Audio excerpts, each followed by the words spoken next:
चलिए, तो हमको एडीओ के लिए ग्रामीण विकास की फ्लैगशिप योजनाओं के बारे में बात करना है।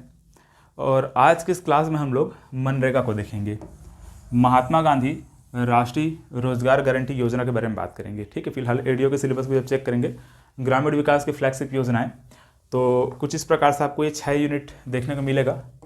मतलब इकाई 1, 2, 3, 4, 5, 6 इस प्रकार से टोटल 6 हमको यूनिट देखने को मिलता है, जिसमें पहले इकाई में ग्रामीण विकास की विभिन्न योजनाओं के बारे में दिया गया है। यहाँ पर हम उन्हीं ग्रामीण विकास की जो योजनाएं हैं उनको डिटेल में हम लोग समझेंगे।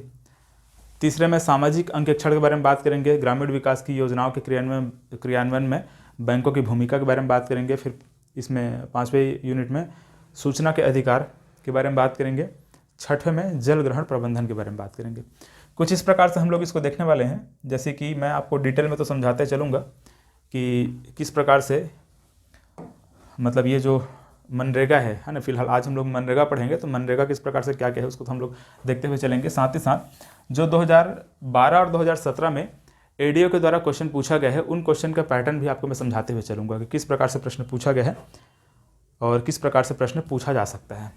ठीक है, इस प्रकार से जो भी 12 और 17 का जो क्वेश्चन है आपको यहाँ पर देखने को मिलेगा। चलिए, तो शुरू करते हैं। देखिए, अच्छा, इसको आप लोग एक डेमो वीडियो की तरह लेकर चलेंगे, क्योंकि इसको अब यूट्यूब में भी अपलोड किया जा रहा है। शुरुआत के 3-4 वीडियो को यूट्यूब में अपलोड किया जा रहा है, बाकी सारा जो लेक्चर्स रहेंगे, बाकी सारे वीडियोस जो होंगे हमारे एप्लीकेशन में अपलोड कर दिए जाएंगे। एप्लीकेशन का लिंक इस वीडियो के डिस्क्रिप्शन में दिया गया होगा, या फिर अगर कोर्स के बारे में जानकारी प्राप्त करना है तो ये हमारा कॉन्टैक्ट नंबर है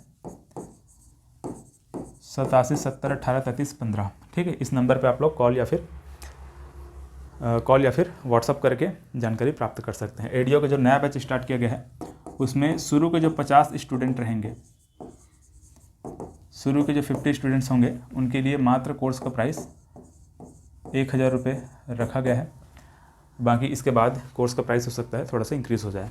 ठीक है, चलिए, और कोई भी जानकारी प्राप्त करना होगा तो ये हमारा कॉन्टैक्ट नंबर, इसी नंबर पर आपको व्हाट्सअप या फिर कॉल करके जानकारी प्राप्त कर लेना है। ठीक है, फिलहाल वीडियो को डिस्क्रिप्शन में चेक करेंगे तो कोर्स का लिंक भी आपको देखने को मिल जाएगा। देखिए, तो हमको महात्मा गांधी राष्ट्रीय रोजगार गारंटी योजना मतलब कि मनरेगा के बारे में बात करना है। समझते हैं पहले मनरेगा है क्या चीज़, है ना, मनरेगा का अर्थ क्या है। फिलहाल ये फ़ोटो देख करके आपको समझ में आ रहा होगा मनरेगा के अंतर्गत हमको क्या पढ़ना होता है। चलो फिलहाल समझना। देखो, इसका उद्देश्य क्या है। अकुशल श्रमिक कार्य करने के लिए इच्छुक वयस्क सदस्य, ठीक है, अकुशल श्रमिक कार्य करने के लिए इच्छुक वयस्क सदस्यों वाले प्रत्येक ग्रामीण परिवार, ठीक, क्या बोला जा रहा है, प्रत्येक ग्रामीण परिवार को एक वित्तीय वर्ष में कम से कम 100 दिनों का मजदूरी रोजगार उपलब्ध कराना इसका मुख्य उद्देश्य है। अब यहाँ पर 2-3 चीज़ों का आपको ध्यान रखना पड़ेगा। जितने भी लाइन यहाँ पर आपको मैं इस प्रकार से अंडरलाइन वगैरह करते जाऊँगा, ये मानकर चलिएगा वो इंपॉर्टेंट है। यहाँ पर जैसे कि अकुशल श्रमिक के बारे में बात किया गया है। ठीक है, अकुशल श्रम कार्य करने वाले या फिर अकुशल जो श्रमिक है उनके बारे में बात किया जा रहा है। मानकर चलिए किसी के पास अगर कुशलता है, मतलब किसी को अगर स्किल, किसी के पास कुछ स्किल है, जैसे मान चलो कोई दर्जी है, वो तो अपना टेलर की दुकान खोल करके अपना गुजारा कर लेगा। कोई शिल्पकार है, मतलब उसके पास भी कुछ ना कुछ स्किल है, तो वो भी अपना क्या करेगा, शिल्पकारी करके अपना दैनिक जीवन यापन कर लेगा। लेकिन गाँव में बहुत सारे ऐसे लोग होते हैं जो जिनको किसी भी प्रकार से कुशलता प्राप्त नहीं होती, मतलब उनके अंदर कोई भी स्किल नहीं होता है। ठीक है, ना तो ज़्यादा पढ़े लिखे होते हैं, ना तो उनके अंदर कोई भी स्किल रहता है। तो खास करके उनके लिए इस रोजगार को, मतलब इस मनरेगा को बनाया गया है। ठीक है, इस योजना का उद्देश्य क्या है कि अकुशल श्रम कार्य करने वाले इच्छुक वयस्क सदस्य, ठीक है, ध्यान रखेंगे वयस्क सदस्य ना, ऐसा नहीं कि आप 10-12 साल के बच्चे को ले जाकर भी वहाँ पर काम कराना शुरू कर दिया, ऐसा नहीं। क्या होना चाहिए, वयस्क सदस्य वाले प्रत्येक ग्रामीण परिवार। ठीक है, प्रत्येक ग्रामीण परिवार, अब देखो यहाँ पर परिवार के बारे में बात किया जा रहा है। ठीक है, ग्रामीण परिवार को एक वित्तीय वर्ष में कम से कम 100 दिन का मजदूरी रोजगार उपलब्ध कराना इसका मुख्य उद्देश्य है। ठीक है, कितने दिन का, 100 दिन का। आगे देखेंगे जॉब कार्ड बनता है। ठीक है, एक जॉब कार्ड बनेगा। उस जॉब कार्ड में घर के जितने सदस्य हैं उनका नाम इस प्रकार से लिखा रहेगा, उनका फोटो रहेगा, है ना, उनके द्वारा जो मजदूरी किया जाएगा वहाँ पर पूरा उसका मतलब अटेंडेंस लगते जाता है, या फिर ये कह सकते हैं उनका जो भी जानकारी सब उसी में रहता है। ठीक है। तो महात्मा गांधी राष्ट्रीय रोजगार गारंटी योजना मतलब मनरेगा क्या चीज़ है आपको यहाँ पर समझ में आ गया। अब जैसे इसमें अलग अलग प्रकार के काम हो सकते हैं। अब अकुशल श्रमिक है मतलब कि उनसे ऐसा काम कराया जाएगा जो कि जिसमें ज़्यादा कुछ ऐसा कुशलता की आवश्यकता नहीं होती है। जैसे कि यहाँ पर देखो तालाब की खुदाई हो रही है ना, तालाब की खुदाई हो सकता है, गांव में सड़क वगैरह का निर्माण होता है वो हो सकता है, या फिर नहर की खुदाई हो सकता है, वृक्षारोपण वगैरह हो सकता है। तो बहुत सारे ऐसे काम हो सकते हैं जो कि मनरेगा के अंतर्गत दिए जाते हैं। ठीक है, फिलहाल यहाँ पर देखेंगे तो ज़्यादातर आपको देखने को मिल जाएगा इस प्रकार से तालाब की खुदाई या फिर नहर की खुदाई, ऐसा टाइप का काम ज़्यादा देखने को मिलता है। देखो तो ये जो मनरेगा है ना, फिलहाल इसका पहले नाम नरेगा था। क्या था? नरेगा, ऐसे। तो ये जो नरेगा अधिनियम 2005 है, ठीक है, इसके बारे में हमको थोड़ा सा जानकारी प्राप्त करना, मतलब कि राष्ट्रीय ग्रामीण रोजगार अधिनियम 2005, इसको हमको हल्का सा समझना होगा क्योंकि यहाँ से हो सकता है एग्जाम में आपको क्वेश्चन देखने को मिल जाए। फिलहाल आपको अगर पूछा जाएगा कि ये प्रारंभ कब हुआ था, ठीक है, मनरेगा या फिर नरेगा प्रारंभ कब हुआ था अगर पूछा जाएगा तो सीधा आप बोल देंगे 2 फरवरी 2006 को। ठीक, यहाँ पर सबसे ज़्यादा इंपॉर्टेंट यही है कि मनरेगा या फिर नरेगा प्रारंभ कब हुआ था। मनरेगा ये जो नरेगा है मतलब नरेगा, इस नरेगा को इसका नाम को बदल करके मनरेगा रख दिया गया था। कब रखा गया था? 2 अक्टूबर 2009 को। तो ये 2 पॉइंट यहाँ पर लिखे गए हैं, मतलब कि जब कब प्रारंभ हुआ और कब इसका नाम परिवर्तन किया गया, ये दोनों को अच्छे से ध्यान रखेंगे। ये 2006 है, ये 2009 है। अब इसके पहले की चीज़ों को समझिए। देखिए, राष्ट्रीय ग्रामीण रोजगार अधिनियम 2005 मतलब कि नरेगा 2005 संसद से पारित हो गया कब? 23 अगस्त 2005 को। ठीक है, संसद से कब पारित हुआ पूछा जाएगा तो क्या बोलेंगे? 23 अगस्त 2005 को पारित हो गया। राष्ट्रपति का हस्ताक्षर कब हुआ? 5 सितंबर 2005। ठीक है, 23 अगस्त को ये संसद से पारित हुआ, 5 सितंबर को ये राष्ट्रपति का इसमें हस्ताक्षर मिल गया और अधिसूचना जारी किया गया, मतलब कि राजपत्र में इसको प्रकाशित कर दिया गया कब? 7 सितंबर 2005 को। तो ये 3 डेट को तो एक साथ याद रखेंगे। ठीक, ये संसद से पारित हुआ, फिर यहाँ पर राष्ट्रपति का हस्ताक्षर हुआ, फिर यहाँ पर ये राजपत्र में प्रकाशित कर दिया गया। ठीक, तो तीनों को पहले तो ऐसे याद रखेंगे। इसके बाद 2006, ठीक है, 2006 और 2009, यहाँ पर 2 फरवरी 2006 को ये प्रारंभ कर दिया गया, मतलब कि लागू कर दिया गया और इसका नाम परिवर्तन किया गया, मतलब कि नरेगा से इसको मतलब MG नरेगा कर दिया गया। ठीक है, मतलब कि मनरेगा कर दिया गया। महात्मा गांधी शुरू मतलब कि MG जोड़ दिया गया है। ठीक है, तो इस प्रकार से इसका नाम परिवर्तन किया गया है, उसको भी आपको याद रखना पड़ेगा। देख लो, ये महात्मा गांधी का है ना जन्म तिथि 2 अक्टूबर को लिखा हुआ है, तो इसी दिन इसका नाम को परिवर्तन किया गया था। क्रियान्वयन विभाग किस विभाग के अंतर्गत आता है? तो ग्रामीण विकास विभाग के अंतर्गत ही आता है। ठीक है, ग्रामीण विकास मंत्रालय इसको हैंडल करता है। चलिए, और हम लोग ये मनरेगा दिवस मनाते हैं कब? 2 फरवरी को ही। ठीक है, ध्यान रखेंगे ना, 2 फरवरी को हम मनरेगा दिवस मनाते हैं, जबकि यहाँ पर 2 अक्टूबर 2009 को इसका नाम परिवर्तन किया गया था। ठीक है, दोनों में कंफ्यूज नहीं होना। ठीक है, ये 2 फरवरी और यहाँ पर 2 अक्टूबर है, दोनों को अच्छे से ध्यान में रख लीजिएगा। एग्जाम में आपको ऐसे ही क्लोज ऑप्शन देखने को मिलेंगे। देखिए, अब यहाँ पर क्वेश्चन क्या पूछा गया है? महात्मा गांधी नरेगा के तहत अकुशल वयस्क मजदूर को जिसे काम करने की इच्छा हो को न्यूनतम, है ना, यहाँ पे को होना चाहिए, को न्यूनतम कितने मजदूरी दिवस दिया जाता है? ठीक है, तो हम लोग अभी जस्ट देखें कितना 100 दिवस का जो मजदूरी है वो दिया जाता है।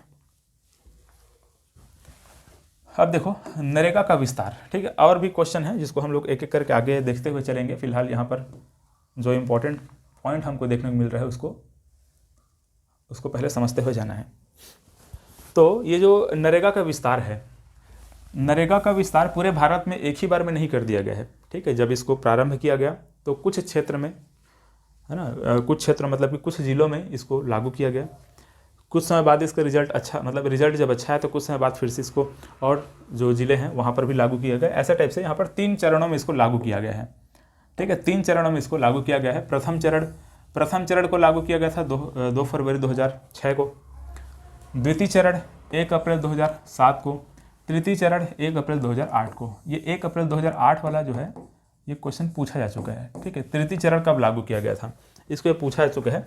अब अगला आपका जो भी एग्ज़ाम, मतलब एडीओ का जब एग्ज़ाम होगा तो वहाँ पर आपको ये देखने को मिल सकता है कि द्वितीय चरण में या फिर तृतीय चरण में कौन कौन से छत्तीसगढ़ के जिले हैं जहां पर लागू किया गया था। जैसे कि एक क्वेश्चन और बन चुका है, इसी 1 अप्रैल 2008 वाला जो क्वेश्चन है वो बना था, छत्तीसगढ़ के समस्त जिलों में प्रारंभ किया गया था या फिर पूरे भारत के समस्त जिलों में प्रारंभ किया गया था, वो क्वेश्चन बना है।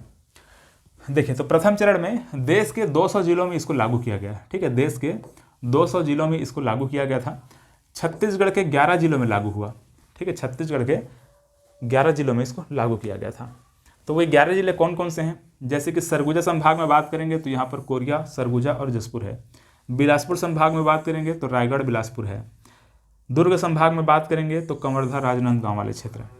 रायपुर संभाग में धमतरी, बस्तर संभाग में ये सभी है ना, कांकेर, बस्तर, दंतेवाड़ा।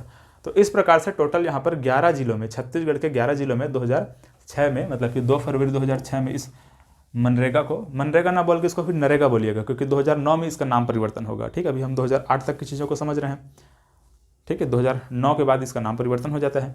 तो नरेगा प्रारंभ किया गया था, पहला चरण इसका जो था, इसमें ये सभी जिलों में लागू किया गया। द्वितीय चरण जब हुआ तो देश के 130 अन्य जिलों में भी लागू कर दिया गया, ठीक है। पहले तो 200 जिलों में लागू कर दिया गया था, 130 और अन्य जिलों में लागू किया गया। इसी प्रकार से छत्तीसगढ़ के 4 जिले को और शामिल किया गया। 4 जिला कौन कौन सा था, रायपुर, महासमुंद, कोरबा, जांजगीर चांपा, ये 4 जिले हैं जहाँ पर और इसको लागू कर दिया गया, ठीक है, मनरेगा प्रारंभ हो गया। तृतीय चरण जब आया, मतलब तृतीय चरण जब लागू किया गया तो देश के समस्त जिलों में इसको लागू कर दिया गया। बहुत अच्छा रिस्पॉन्स है, मतलब बहुत अच्छा रिजल्ट आया था इसका, इस वजह से पूरे देश के समस्त जिलों में इसको लागू कर दिया गया। छत्तीसगढ़ के संपूर्ण जिलों में, अब देश के समस्त जिले मतलब छत्तीसगढ़ के भी संपूर्ण जिलों में इसको लागू कर दिया जाएगा। मतलब कुल 18 जिलों में, तत्कालीन जो जिला है वो 18 था, मतलब कि 2008-9 के आसपास अगर देखा जाए तो छत्तीसगढ़ में 18 जिला ही था, ठीक है। जिला निर्माण का जो घटनाक्रम है उसको आपको मैं समझा चुका हूँ, उसको एक बार देखिएगा वीडियो जाकर के छत्तीसगढ़ वाले क्लास में। देखिए, तो जब इसको लागू किया गया, सबसे पहले कहाँ लागू किया गया अगर पूछा जाएगा तो ये आंध्र प्रदेश के अनंतपुर जिले में है ना, आंध्र प्रदेश के अनंतपुर जिले में इसको पहले प्रारंभ किया गया। डॉक्टर मनमोहन सिंह एवं कांग्रेस अध्यक्ष सोनिया गांधी, इन दोनों के द्वारा इसको शुरू किया गया था, ठीक। कहाँ पे, आंध्र प्रदेश के अनंतपुर जिले में। देखिए, यहाँ पर एक क्वेश्चन पूछा गया था, महात्मा गांधी राष्ट्रीय रोजगार योजना के 1 अप्रैल 2008 से क्रियान्वयन के पश्चात कितने जिलों में योजना लागू किया गया। तो हमको पता है ये समस्त जिलों में इसको लागू कर दिया गया था, ठीक। कब, 1 अप्रैल 2008 को। अब देखिए, यहाँ पर छोटी छोटी बहुत सारी जानकारियाँ इस मनरेगा के अंतर्गत हमको देखना होता है। अगर देखा जाए तो जो भी आपको यहाँ पर देखने को मिलेगा, कभी कभी लगता है कि ये इंपॉर्टेंट नहीं होगा, लेकिन वो इंपॉर्टेंट है, ठीक है, क्योंकि जिस प्रकार से प्रश्न पूछा गया उसी के आधार पर यहाँ पर ये सभी को स्लाइड को तैयार किया गया है। तो हर एक लाइन को आपको ध्यान से देखना है ना। जितने भी पॉइंट जो इंपॉर्टेंट नहीं है, जो मुझे लगा कि नहीं यहाँ से क्वेश्चन नहीं बन सकता है, वो मैं शामिल नहीं किया हूँ। अभी फ़िलहाल आपको जितना मैं समझाते जा रहा हूँ उसको अच्छे से नोट करते हुए जाना है, और ये मानकर चलना है कि मनरेगा से कम 5 से 6 क्वेश्चन तो तय है हर एक, मतलब कि आपका एडीओ का जब भी एग्ज़ाम होगा उसमें कम से कम 5 क्वेश्चन मिनिमम, ज़्यादा से ज़्यादा आपका 8-10 क्वेश्चन भी आ सकता है।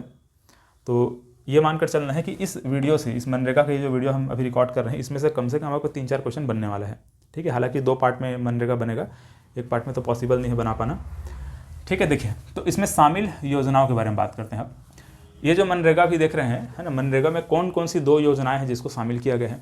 तो इसमें देखो, संपूर्ण ग्रामीण रोजगार योजना और काम के लिए अनाज योजना, ये 2 योजना है जो कि इस मनरेगा के अंतर्गत आता है, ठीक है। इसका कार्यक्षेत्र मतलब कि निवास स्थान के 5 किलोमीटर के भीतर, ठीक है, मतलब कि जो भी मजदूर जो होंगे, मतलब मजदूरी करने वाले जो भी होंगे, वो इस प्रकार से मानकर चलो, यहाँ पर तालाब की खुदाई हो रही है, तालाब की खुदाई हो रहा है, इसके आसपास का जो रेंज है वो 5 किलोमीटर अगर इस प्रकार से है ना, 5 किलोमीटर के आसपास वाले जो लोग हैं वो इस मनरेगा में अगर कार्य करते हैं तो उनको जो भी वहाँ पर मजदूरी दिया जाएगा, मतलब जो निर्धारित किया गया है वो मजदूरी दिया जाएगा। लेकिन अगर ये 5 किलोमीटर से अगर दूर है, मानकर चलो यहाँ पर 7 किलोमीटर इस प्रकार से हो गया, तो यहाँ पर अधिक दूरी होने पर, मतलब कोई 5 किलोमीटर से अधिक अगर दूरी होती है तो 10% की अतिरिक्त मजदूरी दी जाती है, ठीक है, 10% की अतिरिक्त मजदूरी दी जाती है, ठीक है, ध्यान में रखेंगे इसको। तो निवास स्थान के 5 किलोमीटर के रेंज में अगर रहता है तो जितना मजदूरी तय किया गया है वो दिया जाएगा। आगे देखेंगे कितना तय किया गया है। और अगर 5 किलोमीटर से दूर है तो वहाँ पर 10% अतिरिक्त मजदूरी दी जाती है। मजदूरी व सामग्री पर राशि व्यय का अनुपात, ये एग्जाम में पूछा गया है ना, ध्यान रखेंगे। मजदूरी व सामग्री व्यय पर राशि, मतलब कि मजदूरी, एक मिनट, मजदूरी एवं सामग्री पर राशि व्यय का अनुपात कितना होना चाहिए, तो ये 60:40 होना चाहिए। मतलब कि मजदूरी और वहाँ पर जो सामग्री, जो वहाँ पर जो भी कार्य किया जा रहा है, वहाँ पर जो सामग्री लग रहा है, उन दोनों पर कितना कितना राशि खर्च किया जाएगा, तो यहाँ पर ये 60 और 40 के अनुपात में खर्च किया जाएगा। ठीक है, मतलब ये कह सकते हैं कि 60% मजदूरी के लिए खर्च होगा और 40% जो भी सामग्री वहाँ पर लग रहा है उसके लिए खर्च किया जाएगा। ठीक है। काम की अवधि कितना दिन, 100 दिन का रहता है ना। 100 दिन की ये कानूनी गारंटी यहाँ पर दी जा रही है। मनरेगा के अंतर्गत क्या देख रहे हैं, एक कानूनी गारंटी, इसको भी ध्यान रखेंगे ना। एग्जाम में आपका क्वेश्चन जब बनेगा तो वहाँ पर रहेगा कानूनी, संवैधानिक, सांविधिक, इस प्रकार से अलग अलग प्रकार से आपको ऑप्शन देखने को मिलेगा। फिलहाल अभी क्या याद रखेंगे कि कानूनी गारंटी है।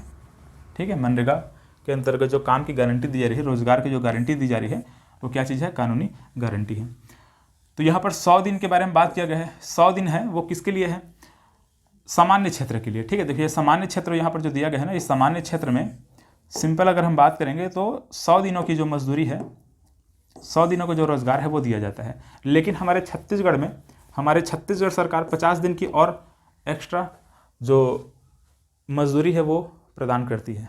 ठीक है, तो कुल मिलाकर यहाँ पर कितना हो जाता है, 150 दिन हो जाता है। और ये जो है 2013-14 से ये लागू किया गया, मतलब कि 2013-14 से छत्तीसगढ़ में 150 दिवस की जो मजदूरी है वो प्रदान की जाती है। ठीक है, अतिरिक्त जो व्यय होता है उसको राज्य सरकार करेगी। अब छत्तीसगढ़ सरकार 50 दिन के एक्स्ट्रा मजदूरी देने का, मतलब कि एक्स्ट्रा वहाँ पर उनको मजदूरी का ऑप्शन अगर दे रहा है, तो ये जो 50 दिन है इसका जो भुगतान होगा कौन करेगा, छत्तीसगढ़ सरकार को ही करना पड़ेगा, है ना। तो यहाँ पर 2-3 चीज़ों का आपको ध्यान रखना पड़ेगा। जैसे कि पहला तो अगर सामान्य जो क्षेत्र है ना, सामान्य क्षेत्र है, वहाँ पर 100 दिन की मजदूरी प्राप्त होती है, लेकिन हमारे छत्तीसगढ़ में ये 150 दिन, मतलब 50 दिन का अतिरिक्त जो मजदूरी है वो प्रदान की जाती है। मतलब कुल मिलाकर के 150 दिन की मजदूरी हमारे छत्तीसगढ़ में प्रदान की जाती है। कब से प्रदान की जा रही है, 2013-14 से प्रदान की जा रही है। ठीक है, वन अधिकार वाले क्षेत्र में अगर हम बात करेंगे तो यहाँ पर 150 दिन की यहाँ पर भी मजदूरी प्रदान की जाती है। लेकिन ये पूरा का पूरा इसका जो व्यय है इसको वहन करती है कौन, भारत सरकार। ठीक है, इसको पूरा का पूरा इसका जो भी व्यय है उसको कौन वहन करती है, मतलब कि भारत सरकार करती है, ध्यान रखेंगे। ठीक है, इसी प्रकार से अगर सूखा या फिर प्राकृतिक आपदा वाला अगर कोई क्षेत्र है तो वहाँ पर भी 150 दिन की मजदूरी प्रदान की जाती है, जो कि भारत सरकार के द्वारा प्रदान की जाएगी। लेकिन हमारे छत्तीसगढ़ अगर बात करेंगे तो छत्तीसगढ़ छत्तीसगढ़ सरकार क्या करती है, मतलब राज्य सरकार क्या करती है, 50 दिन के और अतिरिक्त मजदूरी प्रदान वहाँ पर करती है। मतलब कुल मिलाकर के 200 दिवस की मजदूरी उनको प्राप्त हो जा रही है। ठीक है, अब आप ऐसे समझ सकते हैं, देखो भारत सरकार को याद रखेंगे। भारत सरकार सामान्य क्षेत्र में 100 दिन की मजदूरी प्रदान करती है, वन अधिकार क्षेत्र में 150 दिन की, सूखा या फिर प्राकृतिक आपदा वाले क्षेत्र में 150 दिन की। छत्तीसगढ़ सरकार क्या करती है, इसको छोड़ करके, किसको छोड़ करके, वन अधिकार वाले क्षेत्र को छोड़ करके छत्तीसगढ़ सरकार बाकी यहाँ पर सामान्य क्षेत्र और सूखा या फिर प्राकृतिक आपदा वाले क्षेत्र को 50-50 दिन की अतिरिक्त मजदूरी प्रदान करती है। ठीक, तो यहाँ पर कुल मिलाकर के ये हो जाता है 150 दिवस, ये हो जाता है 200 दिवस। ठीक है, ये दोनों को ध्यान रखेंगे। सूखा या फिर प्राकृतिक आपदा वाले क्षेत्र में कितने दिनों की मजदूरी प्रदान की जाती है, ये एग्जाम में पूछा गया है। ठीक, अभी दिखाऊंगा आपको क्वेश्चन, तो इसको याद रखेंगे। हो सकता है अगला आपको ये पूछा जा सके, है ना, यही सब पूछा जाता है, ये या फिर वो दोनों ही पूछा जाएगा, ध्यान रखेंगे। अब यहाँ पर भारत सरकार के द्वारा इस प्रकार से वहाँ पर मेंशन नहीं किया जाएगा। ये वही यहाँ पर जो मैं बताया हूँ वही चीज़ यहाँ पर लिखा गया है। वन अधिकार क्षेत्र में राज्य सरकार का कोई योगदान नहीं रहता है, पूर्णतः केंद्र सरकार द्वारा समर्थित होती है। ठीक है, मैं बताया यहाँ पर केंद्र सरकार के द्वारा ही क्या किया जाता है, पूरा समर्थन इसमें किया जाता है। इसको देख लो, मनरेगा में जो कार्य की अवधि है, मतलब कार्य का जो घंटा है, कितने घंटे तक काम करना होगा, तो ये 9 घंटा तक टोटल मनरेगा वाले क्षेत्र में मतलब रह करके काम करके ऐसे इसमें ध्यान रखेंगे विश्राम सहित, है ना। मतलब यहाँ पर अगर विश्राम अगर किया जा रहा है तो उसको ऐसा नहीं करना है कि 9 घंटे में और जोड़ दो, 2 घंटा आराम किए हैं इसलिए, ऐसा नहीं करना है। टोटल वहाँ पर क्या होना चाहिए, 9 घंटा, चाहे वो विश्राम 10 मिनट करे, चाहे 1 घंटा करे, चाहे 2 घंटा करे, ठीक है। अब उसमें भी तय रहता है कितने घंटे तक वहाँ पर आराम किया जाएगा, वहाँ पर जो भी नियम कानून है वो सब बता दिया जाता है। तो विश्राम सहित कितना होना चाहिए, 9 घंटे का वहाँ पर जो समय है वो दिया जाता है, ठीक है, मनरेगा वाले क्षेत्र में जब कार्य के लिए जाते हैं। तो देखिए यहाँ पर क्या बोला जा रहा है, मनरेगा योजना के अंतर्गत मजदूरी एवं सामग्री पर व्यय का कुल का अनुपात क्या है, पूछा जा रहा है, ठीक है, का अनुपात। अभी जस्ट हम लोग देखें क्या 60:40 है ना। 60 जो है ये मजदूरी पर व्यय होता है, 40 सामग्री पर व्यय होता है ना। चलो देखो, मनरेगा के अंतर्गत छत्तीसगढ़ में सूखा प्रभावित क्षेत्र में एक परिवार कितने दिनों का रोजगार प्राप्त कर सकता है। तो एक परिवार सूखा प्रभावित क्षेत्र में कितना रोजगार प्राप्त कर सकता है, 200 दिन का, है ना, 200 दिन का रोजगार प्राप्त कर सकता है, जिसमें 150 दिन केंद्र सरकार द्वारा मतलब व्यय किया जाता है और 50 दिन राज्य सरकार के द्वारा। देखिए अब इसके बाद यहाँ पर जॉब कार्ड के बारे में बात किया जा रहा है ना। जॉब कार्ड क्या होता है अभी समझाता हूँ आपको, ये बहुत इंपॉर्टेंट है ना, याद रखेंगे।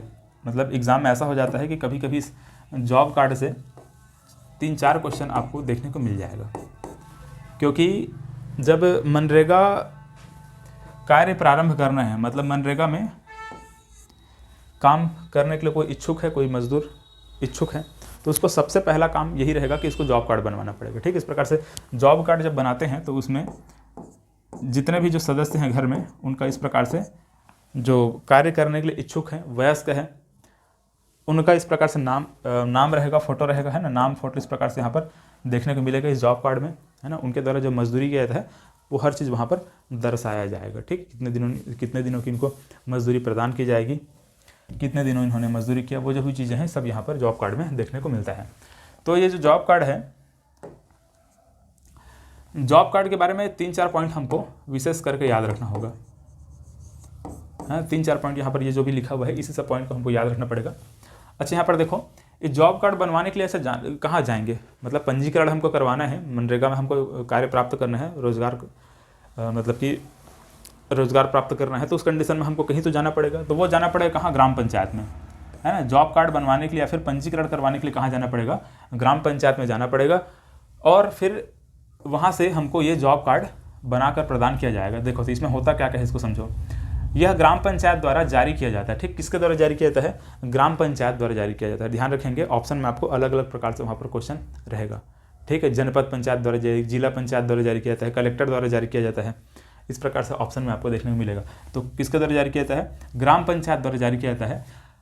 आवेदन दिनांक के 15 दिवस के भीतर, ठीक, कितने दिन के भीतर, 15 दिवस के भीतर आवेदक को जॉब कार्ड देना आवश्यक है, मतलब कि कार्ड बन जाता है जॉब कार्ड, उसको 15 दिन के अंदर दे दिया जाता है। इसके लिए किसी प्रकार का शुल्क दे नहीं है ना। हो सकता है आपको ऑप्शन में ऐसे देखने को मिले 10 रुपये का शुल्क दिया जाता है, 20 रुपये का शुल्क दिया जाता है, ऐसा टाइप का ऑप्शन में आपको देखने को मिलेगा। लेकिन आपको क्या ध्यान रखना है कि किसी भी प्रकार के इसमें शुल्क नहीं देना पड़ता। इसकी वैधता 5 साल की होती है, 5 साल तक ये वैलिड रहेगा, ठीक है। वैलिडिटी कितना रहेगा, 5 साल का रहेगा। आपत्ति हेतु प्रथम, द्वितीय, तृतीय अपील क्रमशः सरपंच, जनपद सीओ और जिला पंचायत सीओ के पास की जाती है। मतलब कि देखो, अगर अपील करने, मतलब कि क्या यहाँ पर पंजीकरण के लिए गए कहाँ, ग्राम पंचायत में, ठीक है। अब वहाँ पर जॉब कार्ड बनवाना है, 15 दिवस के भीतर क्या मिल जाना चाहिए, बोल रहे हैं कि रोजगार प्राप्त हो जाना चाहिए। लेकिन अगर ऐसा नहीं हो पाता, ठीक है, अगर डिले कर दिया था किसी भी लापरवाही के वजह से या फिर और कुछ कारणवश वहाँ पर डिले हो जाता है, ठीक है, 15 से 20, 25, 1 महीना ऐसा अगर हो गया, तो उस कंडीशन में अब यहाँ पर क्या किया जाएगा, कि या तो सरपंच के पास जा करके शिकायत करना होगा, मतलब अपील किया जाएगा, ठीक है। शिकायत नहीं बोल सकते, इसको अपील कहिएगा। तो सरपंच के पास जाकर अपील करेंगे कि जॉब कार्ड बनवाने के लिए हम लोगों ने आवेदन किया था, लेकिन अभी तक हमारा जॉब कार्ड नहीं बन पाया, इस प्रकार से। या फिर सरपंच के पास अगर हमको सुनवाई नहीं हो पाता है, मतलब अपील अगर वहाँ से हमको कोई भी रिस्पॉन्स नहीं मिलता है, तो जनपद सीओ के पास जाना होगा, और यहाँ से भी कोई रिस्पॉन्स नहीं मिलता तो फिर यहाँ पर जिला पंचायत के पास जाना पड़ेगा, ठीक है। प्रथम 7 दिवस के अंदर, मतलब कि 15 दिन होने के बाद 7 दिवस के अंदर, हम कहाँ जा सकते हैं, सरपंच के पास अपील कर सकते हैं, फिर उसके और अगले 7 दिन में जनपद सीईओ, फिर और अगले 7 दिन के बाद यहाँ पर जिला पंचायत सीईओ के पास जाकर के अपील कर सकते हैं। ठीक है, बस याद रखेंगे किसके किसके पास जाकर के अपील किया जा सकता है, तो तीनों के पास हम अपील कर सकते हैं, लेकिन पहले सरपंच, फिर जनपद सीईओ, फिर जिला पंचायत सीईओ के पास जाकर अपील करना होगा। ठीक है, पंजीकृत एवं कार्य करने हेतु आवेदन करने वालों में कम से कम 1/3 महिला, ध्यान रखेंगे।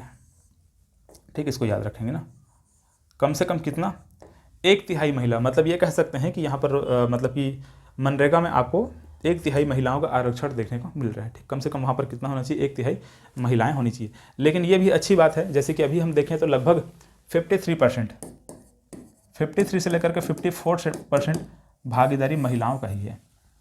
हालांकि हम 1/3 महिलाओं को रिजर्वेशन दे रहे हैं, लेकिन लगभग 53-54% महिलाएं ही इसमें काम करती हैं। ठीक है, और बचा हुआ जो भी है 47-46% के आसपास वो पुरुष होते हैं।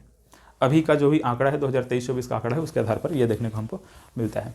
ठीक है, तो ध्यान रखेंगे यहाँ पर पंजीकृत एवं कार्य करने वाली जो मतलब कार्य करने वाले लोगों में कम से कम 1/3 महिला का होना आवश्यक है। अब देखो, जॉब कार्ड रद्द कर दिया जाएगा। कब कर दिया जाएगा जॉब कार्ड, किस किस कंडीशन में रद्द होगा, इसको भी याद रखना पड़ेगा।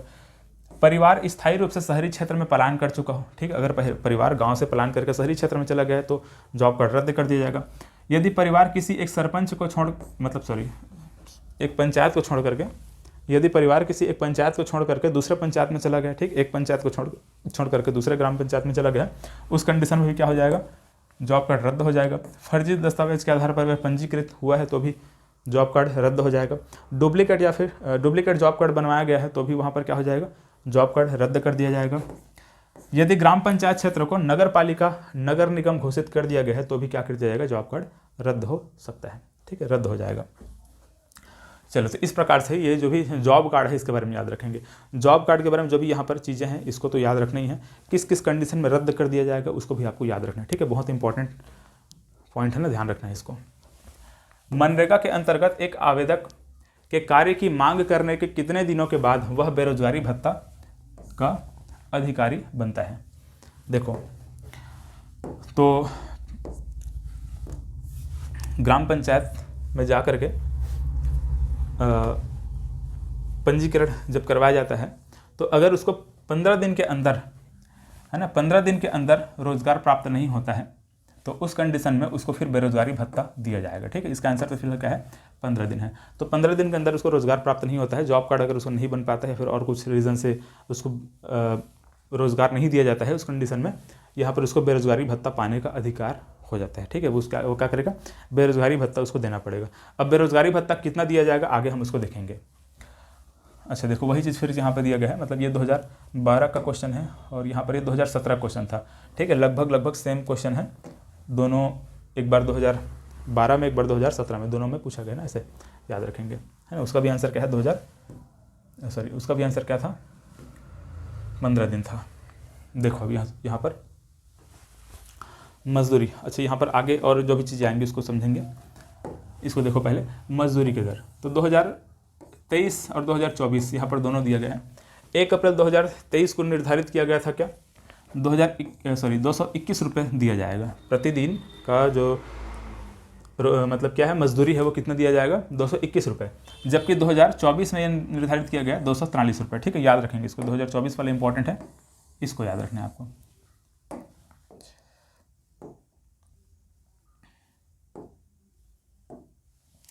ठीक है, कितना दिया जाएगा, मतलब कितना दिया जा रहा है, 243 रुपये। ठीक है, ये क्या है, मजदूरी है जो मनरेगा के अंतर्गत कार्य कर रहे हैं वो उनके लिए, वित्तीय वर्ष 2024-25 के लिए।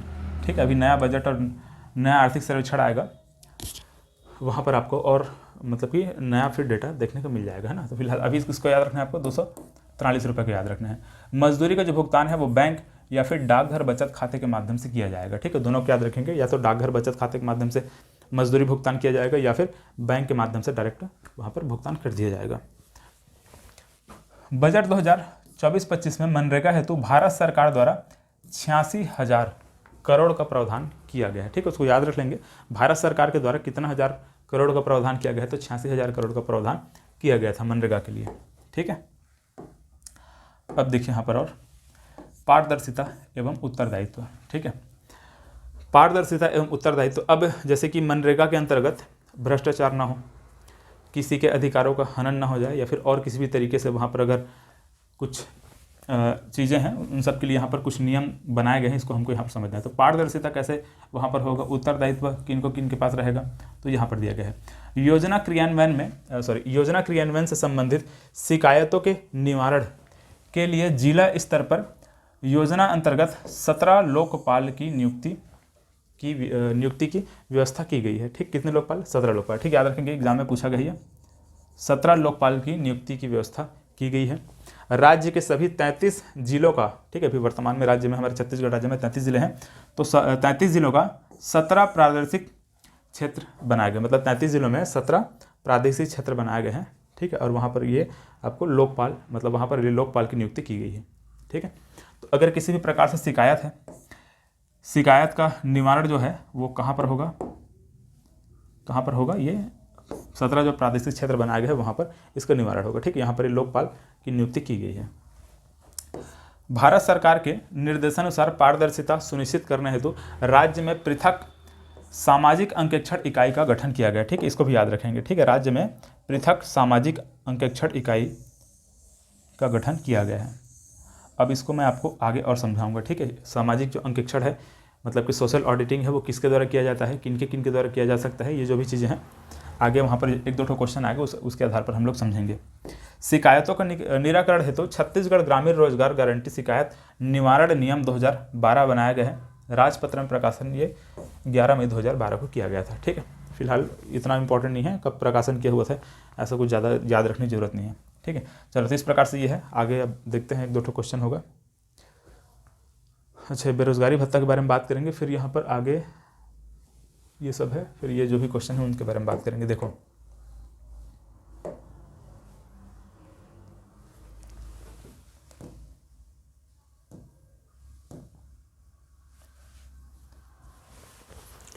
बेरोजगारी भत्ता देखो,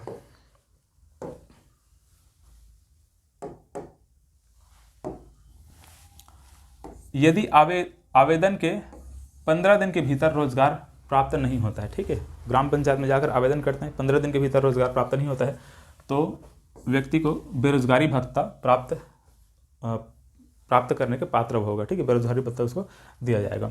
अब देखो, बेरोजगारी भत्ता कितना दिया जाएगा, ये यहाँ पर 2 पॉइंट आपको ध्यान में रखना पड़ेगा। प्रथम 30 दिवस तक, मतलब कि पहले 30 दिन तक जो बेरोजगारी भत्ता है वो मजदूरी दर का 1/4 भाग दिया जाएगा, मतलब 1/4 भाग दिया जाएगा, जो भी मजदूरी दर निर्धारित किया गया है। ठीक है, जैसे कि 243 रुपये भी हम लोगों ने यहाँ पर समझा, ये 243 रुपये, इसका 1/4, ठीक है, इसका 1/4 मतलब 1/4 भाग उसका जो बेरोजगारी भत्ता है वो दिया जाएगा। ठीक है, मजदूरी का 1/4 भाग बेरोजगारी भत्ता उसको दिया जाएगा। अब मानकर चलो कुछ और कंडीशन के लिए, जैसे कि अगर कुछ दिव्यांग हैं उनके लिए जो भी मजदूरी वहाँ पर निर्धारित की गई है, उसके आधार पर फिर जो उसका जो बेरोजगारी भत्ता है वो बदल जाएगा। लेकिन फिलहाल अभी उतना ही याद रखना है, 243 रुपये का 1/4 जो भाग है वो यहाँ पर बेरोजगारी भत्ता के रूप में दिया जाएगा। ठीक है, मजदूरी का 1/4 भाग बेरोजगारी भत्ता के रूप में दिया जाता है।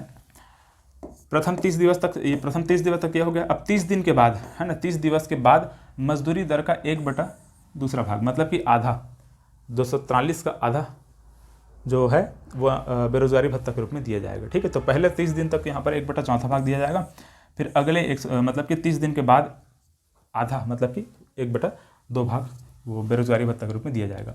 बेरोजगारी भत्ता राज्य सरकार द्वारा देय होगा, ये पॉइंट बहुत इंपॉर्टेंट याद रखेंगे ना, किसके द्वारा देय होगा, राज्य सरकार के द्वारा देय होगा, याद रखना। बेरोजगारी भत्ता किसके द्वारा दिया जाता है, राज्य सरकार के द्वारा दिया जाएगा ना। ऑप्शन में आपको केंद्र सरकार रहेगा, राज्य सरकार रहेगा, और जो भी नाम लिखा रहेगा वो सबको आपको ध्यान रखना है। इस हेतु राज्य सरकार द्वारा छत्तीसगढ़ राष्ट्रीय ग्रामीण रोजगार गारंटी बेरोजगारी भत्ता नियम 2013 बनाया गया है। ठीक है, इस पॉइंट को भी ध्यान से देख लेंगे। तो बेरोजगारी भत्ता जो दिया जा रहा है वो राज्य सरकार के द्वारा दिया जाता है। भत्ते की अपात्रता, अब भत्ता किसको प्राप्त नहीं होगा, कौन कौन अपात्र हो जाएंगे, है ना। तो यहाँ पर दिया गया अपात्रता या फिर अस्वीकृति किस कंडीशन में होगा। तो देखो, पहला कंडीशन है आवेदक के परिवार के वयस्क सदस्यों ने वित्तीय वर्ष में कुल मिलाकर कम से कम 100 दिन का कार्य पूरा कर लिया है। अब जॉब कार्ड में जिनका भी नाम है तो उनमें से अगर किसी व्यक्ति ने या फिर 1 या 2 लोग मिलकर इस प्रकार से जो 100 दिन का जो कार्य अवधि है, 100 दिवस का जो कार्य अवधि है वो पूरा कर लिया है, उस कंडीशन में यहाँ पर भत्ता के लिए अपात्र हो जाएगा। ठीक है, भत्ते के लिए क्या हो जाएगा, अपात्र हो जाएगा। आवेदक के दूसरा कंडीशन देखो, आवेदक के परिवार ने मजदूरी और बेरोजगारी भत्ते को मिलाकर इतनी राशि प्राप्त कर ली है जो कि वित्तीय वर्ष के दौरान 100 दिन के कार्यों की मजदूरी के बराबर है। ठीक है, तो भी यहाँ पर बेरोजगारी भत्ता नहीं दिया जाएगा, है ना। कुल मिलाकर वही है कि 100 दिन का आपको रोजगार यहाँ पर प्राप्त हो चुका है, तो फिर बेरोजगारी भत्ता के लिए आप एलिजिबल नहीं हो। तीसरा देखो, अवधि, वह अवधि जिसके लिए रोजगार मांगा गया है समाप्त हो गई है, मतलब समाप्त हो जाती है और आवेदक के परिवार का कोई सदस्य रोजगार के लिए आगे नहीं आता है। अब जैसे कि मानकर चलो जिस वित्तीय वर्ष में, मानकर चलो यहाँ पर वित्तीय वर्ष अभी 2023-24 के बारे में अगर हम बात करते हैं, तो 100 दिन का जो रोजगार है, जैसे कि वित्तीय वर्ष अगर वो समाप्त हो चुका है, मतलब जिस अवधि के लिए वहाँ पर रोजगार दिया जाता है वो अवधि समाप्त हो चुका है। लोग मतलब कोई भी इंसान बाद में आकर कहता है कि हाँ, इस दौरान मैं कार्य नहीं कर पाया, उसका मुझे बेरोजगारी भत्ता दो, तो भी वहाँ पर बेरोजगारी भत्ता प्राप्त नहीं होगा। ठीक है, तो वह अवधि जिसके लिए रोजगार मांगा गया है समाप्त अगर हो जाती है तो और आवेदक के परिवार का कोई सदस्य रोजगार के लिए आगे नहीं आता, उस कंडीशन में क्या होगा, बेरोजगारी भत्ता प्राप्त नहीं होगा। ठीक है, देखो अगला यहाँ पर मातृत्व भत्ता। अब बेरोजगारी भत्ता जैसे दिया जाता है इसी प्रकार से यहाँ पर मातृत्व भत्ता देखो, तो मातृत्व भत्ता के लिए एक पॉइंट बहुत इंपॉर्टेंट है, एग्जाम में भी पूछा गया है। 12 माह में, मतलब कि 1 साल में, है ना, 1 वर्ष में कम से कम 50 दिन या फिर अधिक दिवस का कार्य अगर किसी महिला ने किया है, उसी कंडीशन में उसको मातृत्व भत्ता प्राप्त होगा। ठीक है, अगर मातृत्व भत्ता किसी को प्राप्त करना है तो उस कंडीशन में मिनिमम कितना होना चाहिए, साल भर में 50 दिन का उसने कार्य या फिर 50 दिन से अधिक का कार्य वो कर चुकी हों, तभी मातृत्व भत्ता के रूप में, मतलब मातृत्व भत्ता उसको प्राप्त होगा। और मातृत्व भत्ता कितना प्राप्त होगा, तो उन्हें 1 माह का मजदूरी राशि का भुगतान किया जाएगा। ठीक है, मातृत्व भत्ता कितना प्राप्त होता है, तो पूरे 1 माह का जो मजदूरी की जो राशि होती है वो उस महिला को, मतलब उस माता को मातृत्व भत्ता के रूप में दिया जाएगा। ठीक है, चलिए, तो इसके लिए शर्त क्या है, सिर्फ यह है शर्त कि उसको पिछले मतलब 1 वर्ष में कितना 50 दिन का जो कार्य है वो पूरा किया, मतलब कार्य उसके द्वारा किया गया हो, तब उसी कंडीशन में आपको इसको क्या मिलेगा, मातृत्व भत्ता दिया जाएगा। और मातृत्व भत्ता भी राज्य सरकार के द्वारा दिया जाता है। ठीक है, इन सभी पॉइंट को ध्यान रखेंगे ना। मातृत्व भत्ता भी किसके द्वारा दिया जाता है, राज्य सरकार के द्वारा दिया जाता है। कितने दिन का कार्य पूरा हो जाना चाहिए तब दिया जाएगा, 50 दिन का मिनिमम कार्य किया गया रहेगा, तभी यहाँ पर मातृत्व भत्ता दिया जाएगा। अब देखिए, मनरेगा के कार्यस्थल पर अन्य जो सुविधाएं हैं उसके बारे में बात करते हैं। अच्छा, इससे पहले इसको देख लो, विलंबित मजदूरी भुगतान के लिए मुआवजा। अब मजदूरी भुगतान सही समय पर नहीं किया जा रहा है, विलंब कर दिया है, बहुत लेट से अगर मजदूरी का भुगतान किया जा रहा है, उस कंडीशन में कुछ मुआवजा भी दिया जाता है। ठीक, क्या दिया जाएगा, मुआवजा भी प्रदान किया जाएगा। अब मानकर चलो मजदूरी का भुगतान जितने दिन में करना था उतना दिन ना करके बहुत लेट कर दिया जा रहा है, उस कंडीशन में अपना मुआवजा कितना दिया रहा है वो इसके बारे में बात किया जा रहा है। तो मास्टर रोल बंद होने के 16वें दिन के बाद, ठीक है, देखो यहाँ पर मास्टर रोल इस प्रकार से एक रजिस्टर होता है ना। मास्टर रोल क्या होता है, एक प्रकार का रजिस्टर होता है जिसमें ये लिखा होता है कि हाँ, किसने किससे कितना दिन कार्य किया है, उस वहाँ पर पूरा अटेंडेंस रहता है उनका, प्रेजेंट एब्सेंट जो भी रहेगा वहाँ पर अटेंडेंस इस प्रकार से रहेगा। तो मास्टर रोल बंद होने के बाद 16 दिन, है ना, 16वें दिन के बाद, मतलब मास्टर रोल बंद होने के 16वें दिन, मतलब कि वहाँ पर जो अटेंडेंस इस प्रकार से लिस्ट है ना, ऐसे, तो उसमें जो भी अटेंडेंस है इस प्रकार से लगाया जा रहा है, लग गया अटेंडेंस। अब उसको बंद कर दिया गया, मतलब कि यहाँ पर क्लोज किया गया, मतलब उसका भुगतान किया जाएगा। क्लोज हो गया मतलब उसका भुगतान कर दिया जाना चाहिए। लेकिन अगर भुगतान नहीं किया जाता है, कितने दिन तक नहीं किया जाता है, 16वें दिन तक अगर भुगतान नहीं किया जाता है, तो फिर अब विलंब जो हुआ है उसका मुआवजा भी देना पड़ेगा। तो 16वें दिन के बाद विलंब के लिए भुगतान ना की गई, मतलब 16वें दिन तक इस प्रकार से अगर भुगतान नहीं किए थे, तो मजदूरी पर प्रतिदिन 0.05% की दर से मुआवजा का भुगतान किया जाएगा। ठीक है, ध्यान रखेंगे, 16वें दिन तक अगर ये जो मजदूरी वो प्रदान नहीं की जाती, मास्टर रोल बंद होने के 16वें दिन तक अगर मजदूरी प्रदान नहीं की जाती, तो फिर अगले दिन से यहाँ पर क्या हो जाएगा, 17वें दिन से क्या हो जाएगा, 0.05% की जो मुआवजा है वो प्रदान किया जाएगा। ठीक है, प्रतिदिन के आधार पर ना, ध्यान रखेंगे। जो भी मजदूरी बना रहेगा 2000, 4000, 5000, 10,000 जो भी बना रहेगा उसमें फिर इतने प्रतिशत के दर से वहाँ पर प्रतिदिन इस प्रकार से मुआवजा जोड़ा जाएगा। अब देखो, महात्मा गांधी राष्ट्रीय ग्रामीण रोजगार गारंटी योजना के अंतर्गत मातृत्व अवकाश भत्ता प्राप्त करने की पात्रता क्या है? अभी जस्ट हम लोगों ने देखा है, क्या है? 1 वर्ष में कम से कम 50 दिन की मजदूरी का कार्य उसके द्वारा किया गया हो, तभी मातृत्व भत्ता जो है वो प्राप्त कर सकते हैं। उपचार मतलब कि अब कार्य के दौरान अगर कुछ दुर्घटना हो गया, किसी को चोट लग गया, तो उस कंडीशन में किस प्रकार से उपचार किया जाएगा उसके बारे में बात की जा रहा है। तो यदि रोजगार कार्य के दौरान किसी भी प्रकार चोट लगना या फिर दुर्घटना हो जाती है तो उस कंडीशन में निःशुल्क उपचार किया जाएगा। ठीक है, उपचार का जो भी भुगतान है, जो भी खर्चा है राज्य सरकार उठाएंगी। ठीक है, निःशुल्क इलाज किया जाएगा और इसका जो वहन है वो कौन करती है? राज्य सरकार करती है, ध्यान रखेंगे। यदि कार्य के दौरान किसी भी कारणों से मृत्यु या फिर विकलांगता हो जाती है ना, विकलांग हो जाते हैं, मृत्यु या विकलांग होने पर 25,000 रुपये की राशि, ठीक है, इसको ध्यान रखेंगे, कितने हज़ार की राशि? 25,000 की राशि मुआवजे के रूप में प्रदान यहाँ पर किया जाएगा। ठीक है, मतलब सहायता के रूप में दिया जाएगा। दुर्घटना में श्रमिकों को अस्पताल में उपचार के दौरान आधी पारिश्रमिक दिया जाता है, मतलब कि जो मजदूरी जो दिया जाता है ना उसका आधा। ठीक है, तो आधी मजदूरी या फिर पारिश्रमिक जो है वो दिया जाता है किसको? श्रमिकों को। किसके दौरान?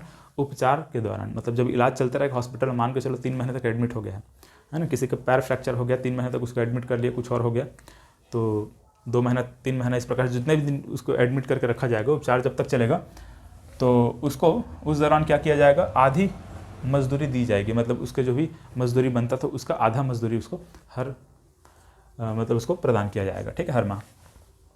वर्तमान में मनरेगा से लाभान्वित परिवार लगभग, तो पंजीकृत जो परिवार है वो 38 लाख है, लगभग 38 लाख। ठीक है, ये हो सकता है आपको 37.9 ऐसा कुछ देखने को मिलेगा। आर्थिक सर्वेक्षण के आधार पर अलग देखने को मिलता है, प्रशासकीय प्रतिवेदन के आधार पर अलग देखने को मिलता है। तो लगभग ये 38 के आसपास ये रहता है। ठीक है, लगभग 37.9 या फिर 38.1 ऐसे कुछ राउंड फिगर आपको देखने को मिलेगा, लेकिन आपको याद रखना है 38 याद रखो, इतना काफ़ी है। एग्जाम में जब क्वेश्चन आएगा ना तो ऑटोमेटिक वहाँ पर आपको देख के समझ में आ जाएगा इसका आंसर ये होगा। तो पंजीकृत जो परिवार है, अभी वर्तमान के आधार पर हम बात करें तो अभी आपको इसी को याद रखना है, 38 लाख जो पंजीकृत परिवार है ये है। रोजगार प्राप्त परिवार, पंजीकरण तो इतने लोग करवा लिए हैं, लेकिन रोजगार प्राप्त कितने को हुआ है? 21 लाख को। ठीक, कितने को? 21 लाख। ठीक है, तो 38 लाख पंजीकृत, रोजगार प्राप्त इस वित्तीय वर्ष में 21 लाख। महिलाओं को प्राप्त रोजगार 53%, मैंने बोला था 53 से 54% जो महिलाएं हैं उनको रोजगार मिलता है ना, जितना जैसे कि आपका 33% या फिर 1/3 महिलाओं को आरक्षण वहाँ पर दिया गया है, तो उससे भी ज़्यादा महिलाएं यहाँ पर भाग लेती हैं। ठीक है, 53%, क्योंकि गांव के अंतर्गत ही 5 किलोमीटर के ही आसपास में जो भी मजदूरी है वो दिया जा रहा है, तो महिलाएं चढ़ बढ़ कर भाग लेती हैं, है ना। गांव में रहो तो जब तक तो खेती किसानी करना है तब तक तो ठीक है, खेती का समय जो भी 2-4 महीने का जो समय होता है उसमें कर लेते हैं, बाकी का जो समय होता है महिलाएं इसी में जाकर के काम करती हैं। ठीक, खासकर गांव में अगर देखोगे तो। चलिए अब देखो यहाँ पर मनरेगा में 6 अध्याय हैं। अब यहाँ पर हालांकि एकदम इसको आपको रटना नहीं है, हल्का फुल्का आपको समझ लेना। देखो, मनरेगा में 6 अध्याय और 34 धाराएं हैं। अभी धाराओं से क्वेश्चन बनने का जो ट्रेंड है वो ज़्यादा बन रहा है, पंचायती राज में ज़्यादा बना है ना। पंचायती राज में देखो बहुत सारे धाराओं से क्वेश्चन बन रहा है, तो इस वजह से यहाँ पर हो सकता है कि मनरेगा के अंतर्गत जो भी धाराएं हैं उसको वहाँ से भी क्वेश्चन पूछ दिया जाए। तो 3-4 मतलब 5-7 जो धाराएं हैं ये जो इंपॉर्टेंट, इसको आपको याद रख लेना है। जैसे कि धारा 3 में क्या दिया गया है? परिवारों को ग्रामीण रोजगार की गारंटी, 100 दिन का जो रोजगार गारंटी दिया है वो धारा 3 में दिया गया है। धारा 5 में क्या है? धारा 5 में शर्तें दी गई है, ये जो रोजगार यहाँ पर प्रदान किया जाएगा ना, इससे रिलेटेड जो भी शर्तें हैं वो यहाँ पर दिया गया है। इस कंडीशन में ऐसा होगा, इस कंडीशन में ऐसा होगा, ऐसा टाइप को जो भी शर्त वहाँ पर दिया गया है ना। क्या होना चाहिए कि जैसे वहाँ पर हम शुरू में देखे थे ना कि वयस्क होना चाहिए, है ना, ये वो ऐसा टाइप को जो भी देखे थे, तो जो भी शर्त है यहाँ पर दिया गया है। ठीक है, धारा 6 में हमको क्या देखने को मिलता है? यहाँ पर देखो जो धारा इंपॉर्टेंट है ना उसी को लिखा गया है ना, सबको नहीं लिखा हूँ मैं, बहुत सारे धाराओं को यहाँ पर छोड़ा गया जो इंपॉर्टेंट नहीं है, तो इतने को कम से कम याद रख लो, काफ़ी है। धारा 6 में मजदूरी दर कितना दिया जाएगा वो यहाँ पर बताया गया है, तो 60 रुपये प्रतिदिन से कम नहीं होना चाहिए। ठीक है, मजदूरी दर इससे कम नहीं होना चाहिए, इससे ज़्यादा रहेगा। हर साल वो धीरे धीरे मतलब उसमें बढ़ोतरी होती जाती है ना। जैसे कि हम लोगों ने वहाँ पर देखा था ना पिछले साल कुछ और था, इस बार कुछ और, ऐसा टाइप का हमेशा कुछ ना कुछ वहाँ पर मजदूरी बढ़ती है। धारा 7 में देखो, बेरोजगारी भत्ते का भुगतान कौन करती है? राज्य सरकार करती है। तो ये बातें किस में लिखी गई हैं? धारा 7 में लिखी गई हैं। धारा 9 में बेरोजगारी भत्ते से वंचित, किसको वंचित कर दिया जाएगा, मतलब कि कौन वंचित रहेगा, कि कौन अपात्र रहेगा, वो जो भी चीज़ें हैं यहाँ पर बताया गया है। धारा 10 केंद्रीय रोजगार गारंटी परिषद बनाया गया है, जिसका मुख्यालय नई दिल्ली में है। धारा 11 में केंद्रीय परिषद के कार्य एवं कर्तव्य, अब ये केंद्रीय परिषद द्वारा क्या कार्य किया जाएगा, क्या इनका कर्तव्य होगा, जो भी चीज़ें हैं यहाँ पर दिए गए हैं। धारा 16 में देखते हैं तो ग्राम पंचायत के दायित्व के बारे में बात किया गया है। धारा 17 में देखते हैं, ठीक है, ये इंपॉर्टेंट है, बहुत बार पूछा गया है, ध्यान रखेंगे। तो ग्राम सभा द्वारा कार्यों का सामाजिक अंकेक्षण, सोशल ऑडिटिंग, ठीक है, सामाजिक अंकेक्षण किसके द्वारा किया जाएगा? तो ग्राम सभा द्वारा किया जाएगा, धारा 17 में दिया गया है, ठीक है। और धारा 25 में क्या है? मनरेगा अधिनियम का उल्लंघन करने पर 1000 रुपये का जुर्माना राशि देना पड़ेगा। महात्मा गांधी राष्ट्रीय ग्रामीण रोजगार गारंटी अधिनियम के अंतर्गत सामाजिक अंकेक्षण का दायित्व किसे सौंपा गया है? ठीक है, तो सामाजिक अंकेक्षण का जो दायित्व है वो किसको सौंपा गया है? ग्राम सभा को सौंपा गया है, ये हम लोगों ने देखा है, ठीक है। सामाजिक अंकेक्षण कौन करती है? ग्राम सभा के द्वारा किया जाता है, ठीक। महात्मा गांधी राष्ट्रीय ग्रामीण रोजगार गारंटी अधिनियम 2005 के अंतर्गत, अरे यार,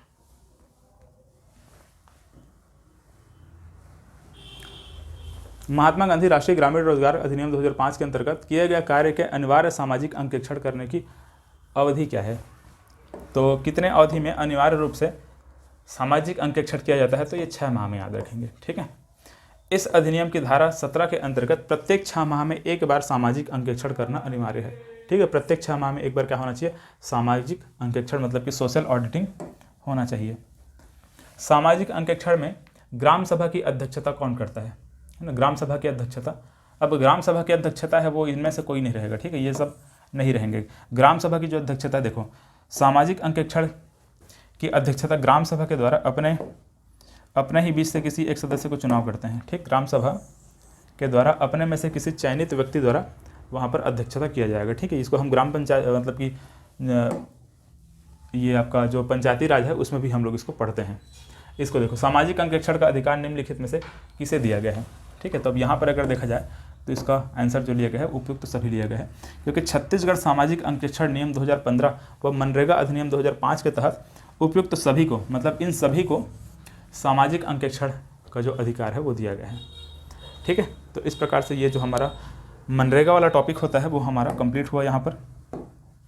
और भी जो क्लासेस हैं हमारे ऐप में आपको देखने को मिल जाएंगी, सर्च करेंगे सीजी मैपोलॉजी या फिर डिस्क्रिप्शन में चेक करेंगे तो आपको वहाँ पर लिंक मिलेगा, उसमें क्लिक करके आप लोग कोर्स के बारे में जो भी जानकारी है देख सकते हैं। या फिर ये हमारा कॉन्टैक्ट नंबर है 8770183315, इस पर कॉल या फिर मैसेज करिएगा, आपको जो भी कोर्स की जानकारी है, कोर्स का प्राइस है वो सब बता दिया जाएगा, ठीक है। अभी फ़िलहाल तो जो 50 स्टूडेंट रहेंगे पहले, उनके लिए यहाँ पर 1000 रुपीज़